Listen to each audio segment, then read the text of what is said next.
5번째 영상은 C 언어 기초 파트의 마지막 연산자입니다. 참고로 이 강의는 기초, 기본, 심화로 나뉘어져 있고요. 기초 파트의 연산자에서 C 언어의 모든 연산자를 다루진 않습니다. 사실 기초 파트의 연산자에서는 연산자를 공부하기 전에 알아둬야 할 기초 지식에 대해 다룬다고 보시는 게 좀 더 정확합니다. 한번 천천히 살펴보도록 하죠. 연산자는 피연산자를 변형하여 새로운 결과값을 만들어내는 아이들을 말합니다. 우리가 알고 있는 사칙 연산이 가장 대표적이죠. 가장 쉬운 더하기로 예를 들어 볼게요. 더하기는 자신의 양쪽에 있는 피연산자를 더해서 새로운 결과값을 만들어냅니다. 더하기처럼 피연산자가 2개 필요한 연산자를 이항 연산자라고 하고 1개만 필요한 연산자를 단항 연산자라고 합니다. 이건 그렇게 어렵지 않죠? 자, 그럼 문제를 한번 내볼게요. 4 더하기 5는 9죠. 4 더하기 5.1은 9.1입니다. 그렇다면 4 더하기 5.0은 몇일까요? 바로 이 부분이 오늘 배울 첫 번째 내용입니다. 연산의 결과도 데이터이기 때문에 역시 메모리에 저장이 되어야 합니다. 뭔가 저장이 된다고 하면 우리는 그 값이 몇인지가 아니라 어떤 타입인지를 파악해야 합니다. 계산은 컴퓨터가 알아서 해주니까요. 같은 타입의 피연산자를 이용한 연산이라면 그 결과 역시 동일한 타입으로 나옵니다. 그러나 서로의 타입이 다른 피연산자였다면 결과는 항상 더 크고 정밀한 타입으로 자동 변환됩니다. 쉽게 말해서 피연산자의 실수 타입이 있었다면 결과 역시 실수 타입으로 나온다는 것이죠. 때문에 4 더하기 5는 둘 다 정수라서 정수 타입으로 결과가 나오지만 4 더하기 5.0은 실수가 있기 때문에 실수 타입으로 결과가 나온다는 소리죠. 그렇게 어려운 개념은 아니죠. 그렇지만 주의를 기울이지 않으면 언제든 실수할 수 있는 개념입니다. 방금 배운 내용 확인해 볼까요? 이 코드의 출력 결과를 한번 예상해 보세요. 5초 드리겠습니다.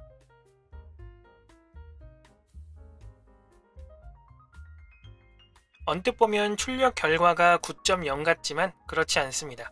서식 문자가 %d죠. 아, 그렇구나.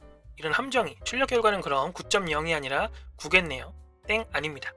출력 결과는 0이에요. 코드에서는 실수 데이터를 정수로 변환하여 출력하려고 했기 때문에 정상적인 값이 출력되는 것이 아니라 0이 출력됩니다. 이 부분이 이해 안 되신다면 앞부분 강의를 다시 한번 보셔야겠죠? 자, 그럼 다시 %d를 실수를 출력할 수 있게 적절히 바꿨습니다. 결과는 9인가요? 9.0? 아니요, 아쉽게도 이 코드의 결과는 9.000000입니다. 실수 데이터는 기본적으로 소수점 이하 6자리를 출력한다는 점 앞에서 배웠었죠. 부디 틀리는 분들이 없으셨길 바랍니다. 우리가 원하는 9.0을 출력하기 위해서는 %lf뿐 아니라 0.1까지 함께 입력을 해줘야 합니다. 말이 나온 김에 하나만 더 말씀을 드리자면 0.1 대신 0.0을 하게 되면 소수점이 생략되어서 마치 정수를 출력한 것과 같은 결과를 보입니다. 하지만 조심하셔야겠죠.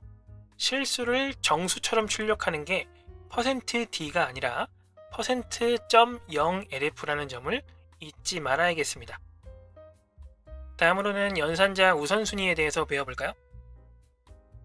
우리가 평소에 수식을 계산할 때 곱하기와 나누기, 나아가서는 괄호를 먼저 계산하는 것이 바로 연산자 우선순위라는 것 때문입니다. C 언어에서는 안타깝게도 정말 많은 연산자가 있고 그에 따라 연산자 우선순위도 굉장히 다양합니다. 지금 당장 이걸 다 외우긴 어렵겠지만 우선순위 응용 코드뿐 아니라 우선순위 자체에 대한 문제도 종종 출제가 되기 때문에 비중 있게 학습하실 필요가 있습니다. 아무튼 문제 하나를 함께 풀어보도록 할게요. 지금 보고 있는 코드의 결과를 묻는 문제라고 가정을 해보겠습니다. 제가 연산자를 우선 보라색으로 칠해놨는데 오른쪽 표를 참고하면 A 뿔뿔이 가장 먼저 연산이 되어야 하죠. 이렇게 플러스나 마이너스가 앞이나 뒤에 두 개씩 붙은 연산자를 많이 보셨을 텐데, 뒤에 붙으면 후치 증감 연산자, 앞에 붙으면 전치 증감 연산자입니다. 후치라는 것은 현재 수식 계산이 다 끝나고 증감을 하라는 것이고, 전치라는 것은 현재 수식을 계산하기 전에 증감을 하라는 겁니다. 지금은 A 뿔뿔이니 나중에 연산을 하게끔 예약을 걸어두겠습니다. 자, 그럼 이어서 남은 연산자들을 보니까 사이좋게 우선순위 3, 4, 5번 애들이 남아있네요. 뭐부터 하면 좋을까요? 네, 설마 코드가 좀 가깝게 붙어있다고 Shift 연산을 먼저 한다고 생각하는 분들은 없겠죠. 당연히 순위가 높은 곱하기를 먼저 진행합니다. 1 곱하기 C인데 변수 C에는 4가 할당되어 있으니까 이 식의 결과는 4가 되겠네요. 그 다음은 더하기와 Shift, 당연히 더하기가 우선이죠. 더하기를 하려고 보니까 이 뿔뿔이 0 거슬리죠. 하지만 우리는 이미 이 뿔뿔을 사용해서 예약을 걸어뒀기 때문에 없다고 생각하고 계산을 해야 됩니다. 그냥 A 더하기 B를 하는 거죠. 그러니까 결과는 2 더하기 3, 5가 됩니다. 공간이 좀 좁으니까 띄워놓고 생각해볼까요? 이제 보기가 좀 편하죠? 이제 남은 건 Shift 연산뿐이네요. Shift 연산은 비트 배열을 좌우로 이동시키는 연산자입니다.